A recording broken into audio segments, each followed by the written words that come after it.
actually had discussions today about several horsemen that we rate or otherwise amongst us, and good horsemen that we felt sometimes also that their egos got in the way of them being great horsemen. So I wanted to ask you, we all have an ego of varying shapes and sizes. How is yours managed and by whom? I'd like to open this with, I'm going to use a very small swear word.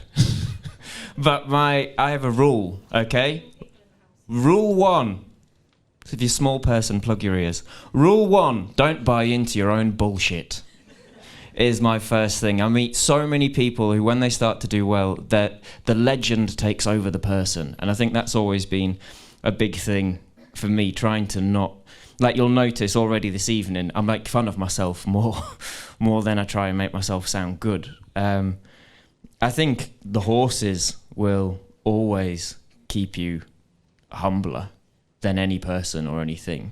I think it's such an odd roller coaster, isn't it? Because there are times where everything's going really, really well, and what's the saying, pride comes before a fall, and you're wrestling against this idea of not wanting to be overconfident with yourself, but also not wanting to impose imposter syndrome on yourself for not actually giving yourself the chance to be happy with what you have achieved or what you have learned. So I think, the biggest thing that keeps my ego in check would either be my horses, or on the other side, my mother. So my beautiful mum, comes with me to every performance. Now, my beautiful wife is also in here tonight, and she comes to every performance, but she's a bit much of a perfect wife in that she'll always find something to say was good. My mum is subtle like a brick through a window. And if I do something on stage and I think I've done brilliantly and I come off, she's like, by the way, that new act, awful.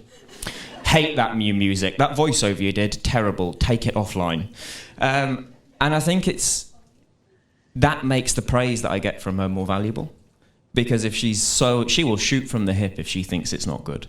And I think that's such a brilliant thing to keep around. So if you have people that, they give you great praise, but they'll also, cut you off at the knees when they need to, they're actually the best people to have in your life, because the praise means more, and they actually, when they criticise you, they want you to grow.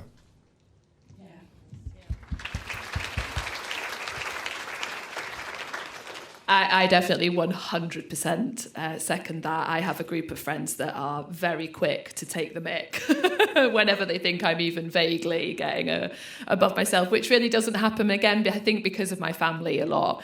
And as Ben said, horses keep you grounded. And, you have one horse that you might feel like you're flying, and then you have one horse that you really feel you can't even get right bend on. And you're like, still so much to learn and so much to do. But I think, and my mum's a little bit the same. I was at a European Championship once at Hartbury, and I was warming up, and I've always got on really well with my sister Hannah. We really do, we help each other, and we very rarely fall out. It is quite impressive. And she, helped coach me a lot when I was doing young riders and things like that. So I had Hannah at the warm-up, and I had Ian Woodhead, who was my coach at the time, at the warm-up. He was the team trainer as well. And my mum was up on the bank in the grandstand at Hartbury, and she rang my sister and was like, "Tell her to let its neck out." And it was like, even from 100 metres away on the bank, you can still tell me what I need to do. And I mean, funnily enough, she really couldn't help me warm up and things normally. We didn't really, it was that typical "oh, Mum, shut up." But, now, and actually even then, she was still one of the people that I would listen to so much and had a lot of respect for. And my dad has a face. We get on really well, but he has a face that if the face is out, it's like, back off, behave. So as soon as that face comes out, you're like, okay, wind your neck in, mate. So horses and the people that you have around you, your family and your friends, are such a massive part of it. And my team at home that helped me on the yard as well. I think They're great. And Kim, who's my showgroom, she's a really good friend as well, and she's absolutely brilliant because she knows when I need a slap and when I need a hug, and that's a really big part of being able to perform when you need to perform, having people around you like that.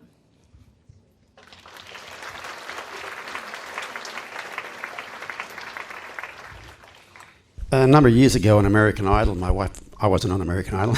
My wife and I were watching American Idol, and they get to the top 10, they go to Hawaii, they do a concert, and then the next day they go in front of the judges and you see if you're going to make the top 5. And there was this one kid on there, and he was so good. He just didn't know he was good. And Lionel Richie said to him, being a star is having equal amounts of self-confidence and self-doubt, and keeping it somewhere in the middle.